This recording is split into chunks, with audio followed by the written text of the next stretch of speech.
Hello everyone, my name is Akal and I am a somatic therapist.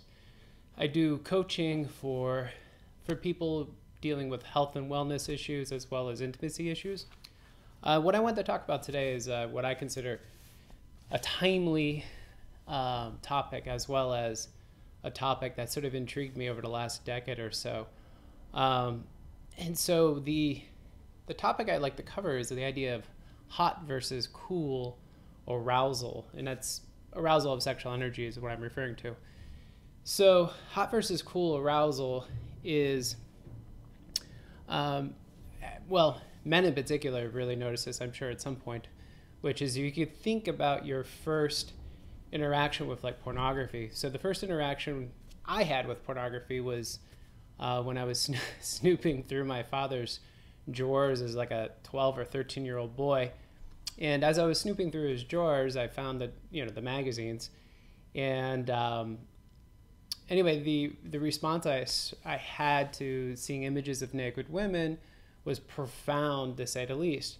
I felt hot. My heart rate started picking up. My mind started to spin. So in other words, there was a lot of activity that was happening. So this activity is something that is relevant that many of us really don't. Well, I guess we kind of take it for granted. We just simply assume that that's how arousal is in general. But most men will know that you wake up in the morning, oftentimes with an erection, but does morning wood necessarily mean that you're in a hot arousal phase? No, not really. Oftentimes, it's just a physiological response. And it's kind of like the erection's sort of saying, hey man, let's get ready for our day. It's solar masculine energy perking up. It doesn't mean that you want sex necessarily. It doesn't mean you're thinking about sex. It doesn't mean you're dreaming about sex. It's simply a reaction to the day. So, and I guess like an erection like morning would be kind of an example of cooler arousal. So hot arousal is, I'm not going to say it's bad. I'm not going to say it's a major issue, but what the issue is around hot arousal actually has a lot to do with the fact that it's very addictive. Hot arousal is essentially top-down stimulus, meaning it's stimulus which required a visual or fantasy in order to perk up. And what basically is happening is that so you see pornography, or you have a fantasy in your mind, or perhaps even you're overly fixating on whoever you're with, but you're doing in that sort of like objectifying kind of way. This energy then rises really fast, really intensely, and again, hot's intense, and it can be really nice sometimes, and but it also is kind of addictive. So hot arousal, we get really, really, really, really used to being in a state of hot arousal, and that state of hot arousal it's a problem when it comes to, let's say, making love. In a situation with a man and a woman involved in particular, well, men and women are different. We are different. Like our energy flows differently. I remember seeing a Taoist picture that literally was pretty much all I needed to really understand. You have sources out there like men are from Mars and women are from Venus and all this kind of thing, which basically elaborate on the basic idea that men and women are indeed different. Men, our strength, our energetic strength, when I say strength, our energetic strength lies in our sexual energy. It lies in our genitals. For women, it lies in the heart. So this Taoist picture showed a man and it showed a woman. On the man, it showed, let's say this is his groin. It was a positive sign here and a negative sign by the heart. For a woman, it was negative side by the genitals, positive side sign by the heart. Basically, this means when you have a positive sign, it means positive energy or directed energy. Negative means receptive. I'm not making a value judgment between negative and positive. It simply means in versus out, basically. So men, outflowing sexual energy.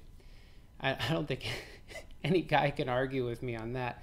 You look at an erection, it points to where it wants to go. Women, on the other hand, the process of allowing somebody in is a much deeper and intentional and slow process. And I'm sure there are women who argue with me about that. But when I was single, well, am single, when I was going through all the dating sites, oftentimes I would read women's profiles. And what I saw on a regular basis was women complaining about men not taking their time and about men being emotionally unavailable. Emotionally unavailable basically means they're not connecting. Again, this is a man's challenge. So now going back to hot arousal. Now, what does hot arousal do? Hot arousal amps up the energy really intensely, really fast. And because hot arousal is basically the element of fire. So if you can think about this, well, let's think about this in more of kind of a spiritual, energetic kind of way. So let's call all the functions of movement in the body basically being driven by the element of fire. Now let's look at sexual energy as being water. So water will settle into a place when it's calm. It settles on, and it's in the lower centers of the body, obviously. So what ends up happening was when fire, which lies more around our sort of consciousness, if fire becomes aroused, the intensity becomes aroused, what ends up happening is this fire is then applied to the water, which is not only in the glands in the brain, but also around the genitals. And so what ends up happening is this fire then heats the water, which creates steam, and steam moves very fast.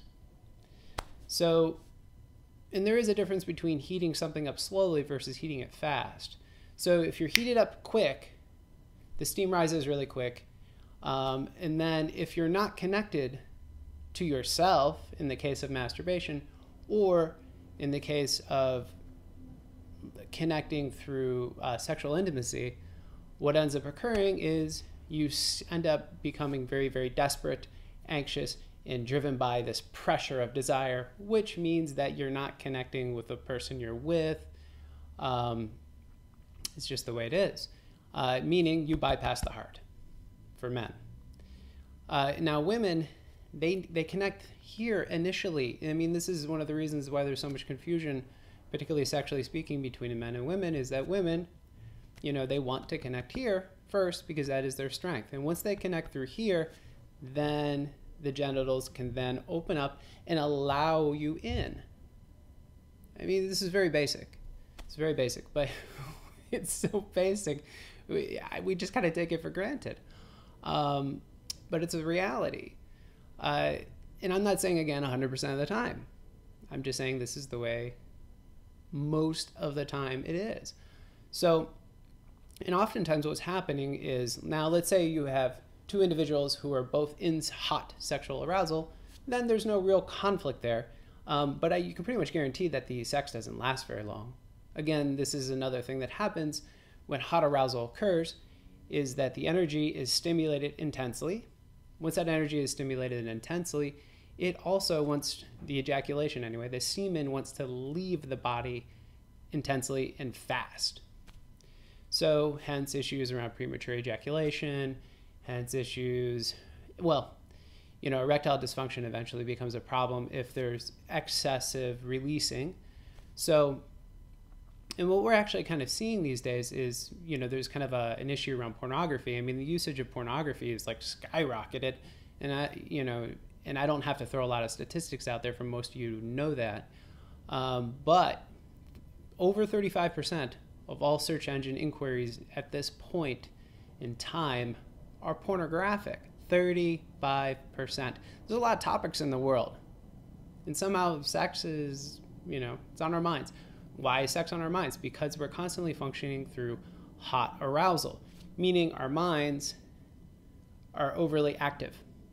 Again, when fire, this hot arousal, this steam starts to move, it speeds up our mental processes also, meaning there's no peace. There's no peace. Only the desire to release. Only the submission or the identification with the need to release this energy. So again, two individuals, hot arousal, fine.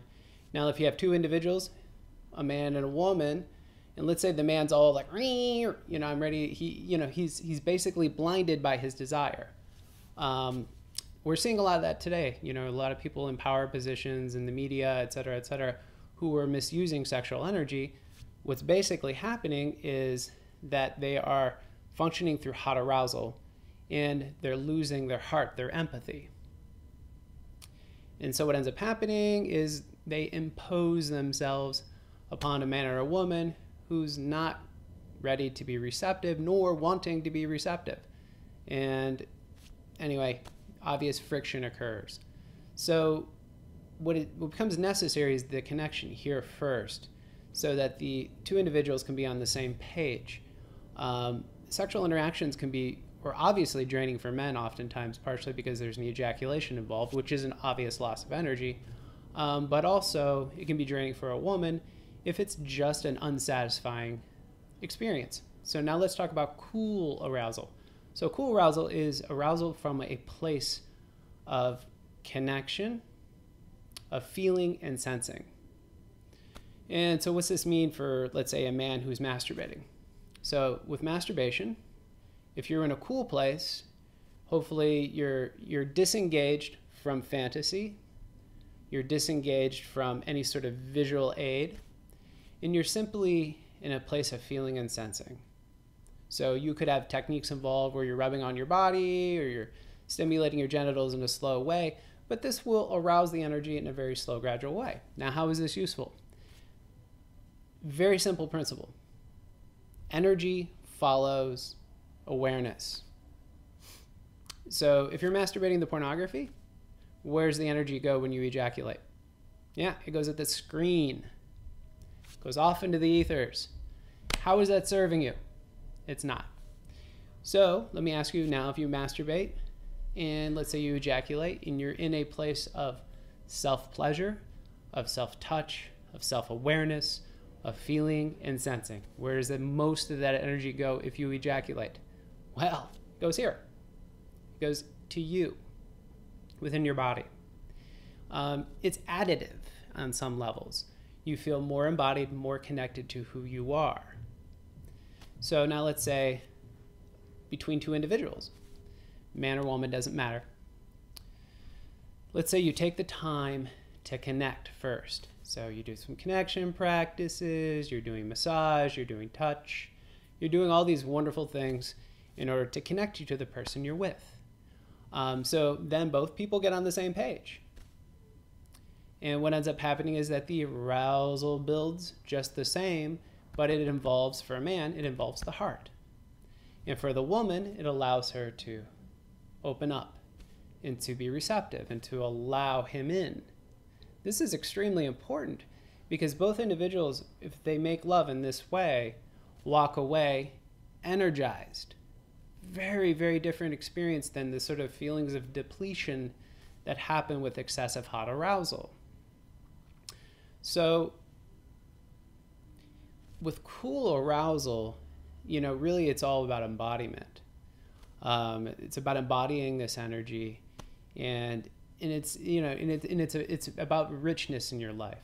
Ultimately, whether we're talking about cool or hot arousal, what becomes necessary to understand is that it's ultimately about balance. It's not that one is better than the other. It's more about recognizing the circumstances that you're in. And it's also about knowing you have a choice. So what I tend to recommend to people, particularly men, because men, we masturbate a lot, for better or worse. What I do recommend, though, is something that goes back to my training when I was going through grad school. We studied a lot of, I guess, because I was trained as a physiologist, we studied a lot about sort of like, for instance, like muscle tissue adaptation. So let's say you're doing weight training and you just started this weight training. So it takes about 40 days in order for this progression to start to take, to be noticeable. So you're doing weight training 3 times a week. You start notice you're getting stronger. But what's actually happening is not that your muscles are getting bigger. It's not that the mechanical load that the muscles can handle is more because the cross-sectional area is larger. The reality is that you're stronger because your nervous system has adapted. So it takes 40 days. And 40 days is, I mean, it's in many spiritual texts, from yoga to the Bible. 40 days is a big deal. Again, this is the amount of time it takes the nervous system to really kind of take on a new pattern. And so what I require, most of my clients, what I require them to do, if they're men in particular, is to, take 40 days off from masturbation perhaps. Or if that's not even possible, to simply use a cool approach for 40 days as opposed to a hot approach. Because we need to have a contrast. It's kind of like how alcoholics don't know they're alcoholics until they stop drinking. You need the contrast. So the overall kind of takeaway here is really about, once again, it comes back to balance. Time and a place for everything. Recognize your environment. Realize you have a choice. Yeah, and that's all I really want to talk about. Otherwise, I'll keep rambling. So thank you for listening to my rant. If you would like more information about the services I offer, or any of the classes I teach, there is a link below this video. So thank you very much.